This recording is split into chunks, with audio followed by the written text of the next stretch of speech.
Here is a question from our equilibrium module in the practice set. As you pull up this question, as you find it in your practice set, the numbers may be a little different, but the problem is going to be essentially the same. So I've got sulfur dioxide reacts with carbon dioxide to form an equilibrium with sulfur trioxide and carbon monoxide, all gases, a mixture of, and now I've got moles each placed in a 2.57 liter container, allowed to reach equilibrium. The equilibrium constant is this. What's the concentration of carbon dioxide at equilibrium? You've got a little note to remind you to keep extra significant figures during the calculation and round your answer to 3 decimal places. Now, this has a lot of moving parts to it. The first thing is a review from Gen Chem 1, and that is that you need to write this reaction from the nomenclature, the naming of it. Sulfur dioxide reacts with carbon dioxide to form an equilibrium with sulfur trioxide and carbon monoxide. All gases. I'm not going to write the G's. I know that, though, because they are all gases, they all show up in the equilibrium constant expression, which is products over reactants. So let me write that and put that off to the side. Everybody, oops, before I do that, I need to balance it. Let's make sure it's balanced. 1 sulfur on each side, 1, 2, 3, 4 oxygens on each side, 1 carbon. All right, it looks balanced. Cool. You do need to make sure that it's balanced. That's a Gen Chem 1 thing. Before you proceed, though. So let me come back here and finish writing that equilibrium constant expression. And again, keep that off to the side. I know that this is an equilibrium reaction, an equilibrium problem. I'm going to need an ice table. Let me go ahead and get that set up. I am given the equilibrium constant K. It's 1.97. And I know that these values, this expression, are all of those at equilibrium, and that's one of the things I'm trying to find. I want the concentration of carbon dioxide at equilibrium. So carbon dioxide is here. I am looking for the value that goes in the table right here. What am I going to put? I'm going to put the values for my concentrations in the ice table. I'm going to do this in molarity because it does need to be in molarity for the equilibrium constant expression. Molarity is moles per liter. And so I've got 1.93 moles each of the sulfur dioxide and carbon dioxide in a 2.57 liter container.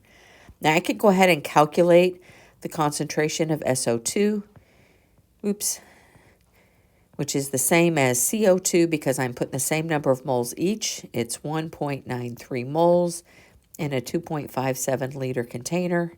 That is my moles per liter. If I plug this in my calculator, I do need to keep at least an extra sig fig.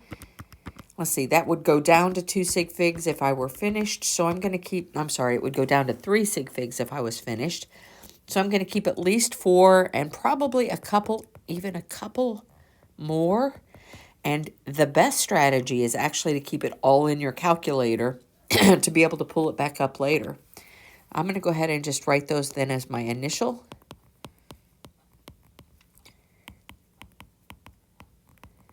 And then since it doesn't say I put any SO3 or CO in the container, the assumption is that I'm starting with 0 of this. Since I know the K and I know the initials and I'm trying to find something at equilibrium, this is a pattern of the type of problem that we see. I'm going to need some X's, plus X's and minus X's in order to calculate that equilibrium row. Since I'm starting with reactants, the reaction is proceeding in the forward direction. That's the only direction it can go. And so let me just finish my table. All right. And now I'm ready to plug into my equation. So I have, again, come back up here to this, knowing that K is 1.97. 1.97 equals, looks like I've got an X squared on top and a 0.75097 minus X squared on bottom.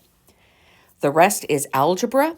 Let's talk strategy first. Once I find X using my algebra, then I will come back here and I will plug into 0.75097 minus X to figure out the equilibrium concentration. I'm in concentration of CO2.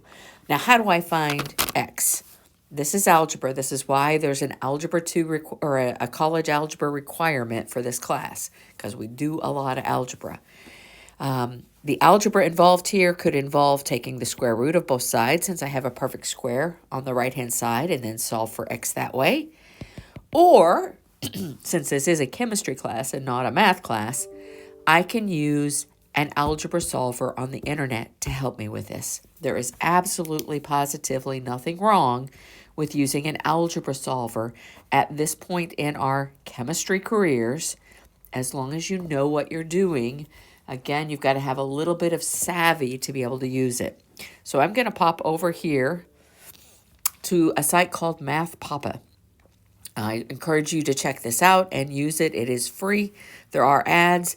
You can upgrade to premium. I have not. I don't even know what that means. But here it is. What do you want to calculate? You type in your formula. I have 1.97. I wrote it down off to the side. Equals. I have an X squared, and you can use the little shift up to do a squared. You'll notice here I'm typing in the bottom line, and it is putting the actual formula above it as I go through, and it gives you some examples. I'm going to divide that by, and I am going to use parentheses on bottom. I had 0.75. Here's where I want to make sure that I've got extra significant figures. I've got it sitting here on my calculator. I'm going to go out a couple extra.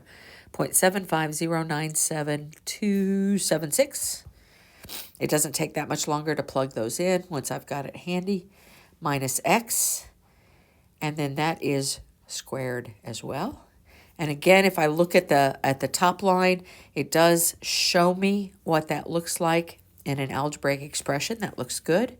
And I will calculate it. And it solves for X. You can get it to show you a step-by-step, but of course what I'm interested in is down here, this answer.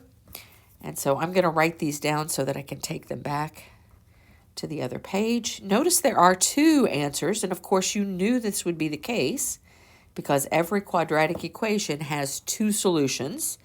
Let's come back to our sheet. The problem is, or no, the issue is, again, here's where your math savvy comes into play. Hang on, I can't talk and write at the same time. The math savvy is knowing one of these makes sense and the other doesn't. Now, in mathematics, there are two solutions to this quadratic equation, but in the physical world of chemistry, only one of them works.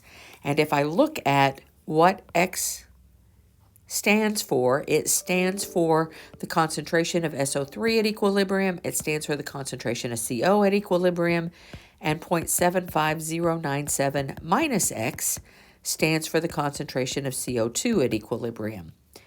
If X is 2.611 blah, blah, blah, if that's what X is equal, I will end up with a negative value for the concentration of CO2. That does not make sense physically. That is not the correct solution.